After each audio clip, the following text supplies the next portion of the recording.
The roar of motorcycles shattered the peaceful morning as a gang of bikers stormed into Jack Carter's workshop. They mocked him, tore down his flag, and laughed as they trashed the space he had spent years building. Their leader, Razor, smirked as he kicked over Jack's tools, declaring the workshop theirs. To the neighbors watching, Jack seemed like just another aging veteran, too old and too outnumbered to fight back. Razor, brimming with arrogance, was sure no one could stop them. But Jack wasn't the man they thought he was. Beneath his calm demeanor and quiet strength lay a history these bikers couldn't begin to fathom. And when Razor pushed too far, he set off a chain of events that no one could have predicted. What happened next would not only bring Razor and his gang to their knees, but turn Jack Carter into a local legend. But let's start at the beginning. Jack Carter, a veteran known around town as a quiet and modest mechanic, was spending another routine day in his workshop. The rhythmic tap of his hammer and the hum of a drill filled the air, a symphony of productivity. The walls of the workshop were lined with mementos, photographs from his military days, medals gleaming proudly under the light, and a neatly folded flag hung on the wall. Outside, the American flag fluttered gently in the morning breeze, raised daily as part of Jack's ritual. Jack's neighbors admired him for his unassuming demeanor and generous spirit. He was the kind of man who would fix a broken mailbox or tune up a sputtering engine without asking for a dime. Life around his workshop was peaceful, predictable even. But today was anything but ordinary. The thunderous roar of motorcycle engines shattered the calm. A gang of bikers, about 10 in total, rolled onto Jack's property like an unruly storm. Their leader, a tall, broad-shouldered man with a scruffy beard and a smirk that reeked of arrogance, led the charge. He parked his bike so close to Jack's workshop door that it nearly grazed the flagpole. "Hey, old man," the leader barked, his voice as loud and grating as the engines. "You got some oil? Our bikes are running dry, and this dump looks like it might be useful for once." Jack didn't look up right away. He calmly finished tightening a bolt, wiped his hands on a rag, and finally turned his gaze toward the gang. His eyes met the leader's with a steady, unflinching look. "This is a workshop, not a bar," Jack said, his voice calm but firm. The leader, who went by Razor, snorted, clearly not used to being brushed off. His gang erupted into laughter, the kind that seemed meant to intimidate more than amuse. One of them, a wiry young man with a penchant for trouble, kicked over a trash can, sending its contents spilling across the pavement. Another revved his bike and rolled closer to the workshop entrance, leaving skid marks on the asphalt. "You hard of hearing, Grandpa?" Razor taunted, stepping off his bike and sauntering closer. "We weren't asking, we're taking. So, how about that oil?" Jack stood his ground, his expression unchanged. "Leave my property," he said evenly, though there was an edge to his voice that cut through the gang's bravado like a blade. Razor's smirk widened, his confidence unshaken. "Oh, we'll leave all right, but not before we have some fun." He turned to his crew, raising his voice. "Let's see how proud this old man feels when his precious workshop gets a little makeover." The gang cheered, their noise echoing down the street. Razor took a step closer to Jack, looming over him as if to intimidate. But Jack didn't flinch. His gaze remained steady, his hands loose at his sides. "You're making a mistake," Jack said quietly. Razor laughed, throwing his head back. "Mistake? The only mistake here is you thinking we care. Now watch and learn, old-timer." The tension was palpable as the bikers began their chaos, but Jack didn't react, not yet. Instead, he stood there, watching with a calm intensity that hinted at something Razor and his gang would soon regret. The next morning, Jack Carter stood silently in front of what remained of his workshop. Broken glass crunched underfoot as he stepped inside. The smell of spray paint lingered in the air, and crude graffiti covered the once pristine walls. Workbenches were overturned, tools scattered like forgotten toys. Jack's gaze fell on the flagpole, now empty, and then to the ground, where the flag lay torn and smeared with dirt. He bent down slowly, his movements deliberate, and picked it up. His hands, rough from years of labor, smoothed the fabric. He didn't speak a word as he folded the flag with military precision and carried it into the workshop, placing it on a clean surface as though it were a wounded comrade. Outside, a small crowd of neighbors began to gather. They murmured words of sympathy and anger, their eyes darting nervously toward the street as if expecting trouble. and trouble wasn't far off. The unmistakable roar of motorcycle engines announced the return of the bikers. The gang rolled up to the scene like a traveling circus of chaos, laughing and high-fiving as though celebrating a prank well done. Razor dismounted first, his smug grin as wide as ever, followed closely by his second-in-command, Feng, whose name matched the necklace of sharp teeth around his neck.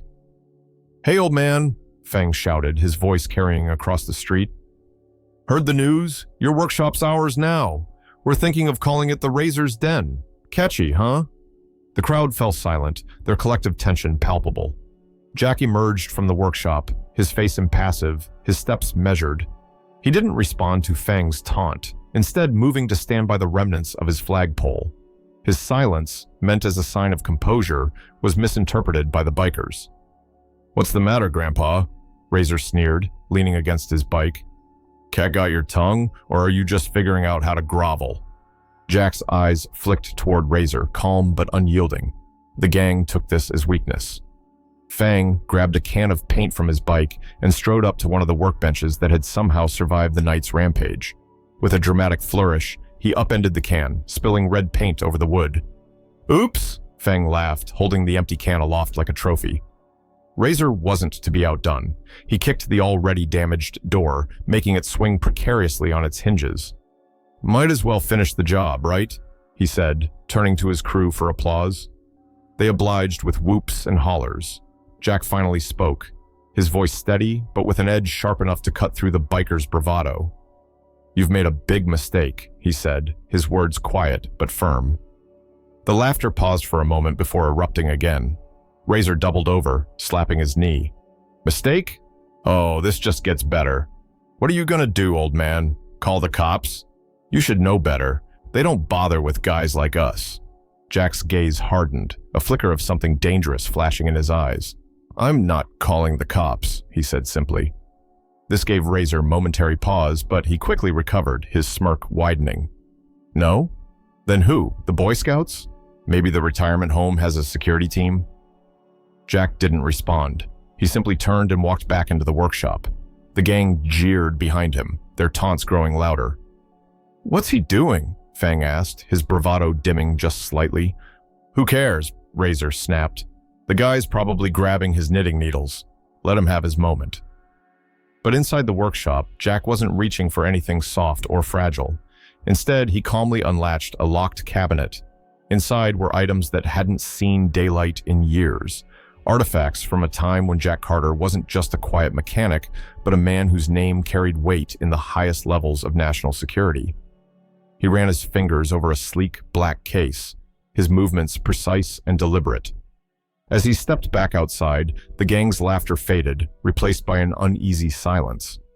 Jack stood in the doorway, his posture straight, his eyes unwavering. "You wanted to see what I can do?" he said, his voice carrying a weight that silenced even Razor. "Stick around, I'll show you." The crowd, sensing the shift, exchanged glances of anticipation. Razor opened his mouth to reply, but found the words caught in his throat. Jack Carter was no longer just the old man with a workshop. And whatever he was about to do, it was clear that Razor and his gang had no idea what they'd unleashed. As the bikers once again descended into chaos, smashing what little remained of Jack's workshop, a deep rumble echoed down the street. Heads turned as a sleek black SUV rolled up, its polished surface reflecting the carnage. The vehicle came to a deliberate stop, its tinted windows concealing any hint of who might be inside. Razor, ever the showman, turned to his crew with a mock expression of dread. "Oh no, boys, the cavalry's here," he sneered, earning a chorus of laughter. The doors of the SUV opened in perfect synchronization, and 3 men stepped out. Dressed in sharp, dark suits and moving with an air of quiet authority, they exuded a presence that immediately dampened the gang's bravado. For a moment, there was silence. Then Feng, unable to resist, shouted, "Hey, Razor, did Grandpa call his buddies from the retirement club?" The gang howled with laughter, and even Razor smirked, crossing his arms. "What's this? You bringing your accountants to balance the books, old man?" The 3 men said nothing. One of them, a tall figure with graying temples and a piercing gaze, reached into his jacket and pulled out a badge, holding it up for all to see. The laughter died in an instant, as if someone had flipped a switch. "Special Agent Daniels, FBI," he announced, his voice cold and clipped. His words carried the kind of authority that demanded attention. "You are trespassing on the property of a veteran of national security. Any further damage or aggression will be treated as a federal offense. I strongly suggest you reconsider your actions." Razor blinked, his confidence faltering for the first time. "FBI?" he muttered, looking to his crew as if they might offer answers. None came. Before Razor could recover, Jack finally spoke. He stepped forward, his arms crossed and his expression calm but resolute. "Razor," he said, his tone measured but laced with unmistakable steel. "I've been patient. I've let you have your fun. But now it's time you understood something." The gang's eyes flicked nervously between Jack and the agents, sensing the tide was turning. "What's that supposed to mean?" Razor growled, trying to regain control. Jack gestured to the men in suits. "These are just the opening act. The main event's about to begin." As if on cue, the distant rumble of engines filled the air. Not motorcycles this time, but something heavier. The gang turned as a convoy of military-style vehicles rounded the corner, their approach deliberate and unyielding. The sight was enough to send a ripple of unease through even the most hardened members of Razor's crew. The vehicles came to a halt, and out stepped a group of men who radiated authority and experience. They weren't just any group, they were veterans, Jack's old comrades. Clad in casual gear but moving with the precision of trained operatives, they quickly formed a perimeter around the bikers. One of them, a burly man with a scar across his cheek, addressed Jack with a grin. "You called in the cavalry, Jack? Figured you had this under control." Jack smiled faintly. "Thought I'd give them a little reminder." The bikers, now surrounded, exchanged nervous glances.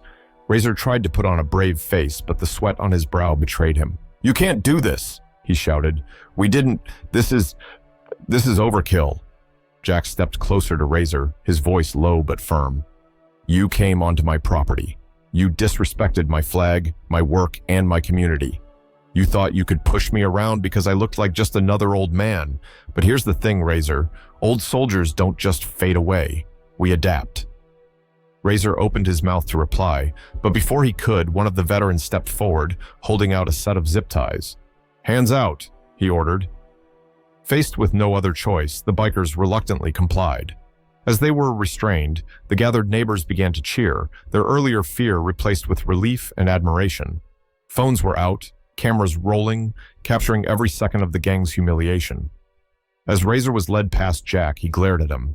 "This isn't over, old man." Jack tilted his head, a faint smile playing on his lips. "Oh, it's over. You just don't know it yet." The crowd erupted in laughter, and as the bikers were loaded into vehicles, Jack turned back to his workshop. His comrades patted him on the back, and one of them asked, "You think they'll learn their lesson?" Jack picked up his folded flag, his expression softening. "They will, or they'll wish they had." With that, Jack raised the flag on a new pole, the cheers of his neighbors ringing in the air. The bikers were gone, the workshop would be rebuilt, and Jack Carter had reminded everyone why you never underestimate a quiet man with a steel resolve. The sun was high in the sky as Razor and his gang stood in front of Jack's workshop, their hands bound with zip ties, and their expressions a mix of shame and frustration. Around their necks hung large white signs that read in bold letters, "We are hooligans who disrespected a veteran." The gathered neighbors, armed with phones and grinning ear to ear, snapped pictures and recorded videos, their laughter filling the air. "You really think this is necessary, old man?" Razor muttered, his head hanging low. His earlier bravado had been thoroughly extinguished. Jack, standing tall and calm as ever, raised an eyebrow. "Necessary? Absolutely. Considerate community service with a side of humility." His tone carried a dry humor that only deepened Razor's scowl. Under Jack's watchful eye, the bikers got to work. Fang, who had been particularly vocal earlier, was now scrubbing graffiti off the walls with an industrial cleaner, his face bright red from the exertion. "This paint's not coming off," he whined, looking up at Jack. Jack tilted his head, feigning concern. "Oh, really? Maybe you should try harder. You seemed plenty enthusiastic when you were putting it on." The neighbors erupted in laughter, and Fang went back to scrubbing with a groan. Meanwhile, two other bikers were picking up shattered glass and placing it into trash bags. Razor, visibly seething but wisely keeping his mouth shut, was tasked with repairing the flagpole. He struggled with the unfamiliar tools, his earlier arrogance now replaced by a begrudging determination. As the bikers worked, the crowd offered running commentary. "Hey, Razor, you missed a spot," one man called out, pointing to a patch of paint on the ground.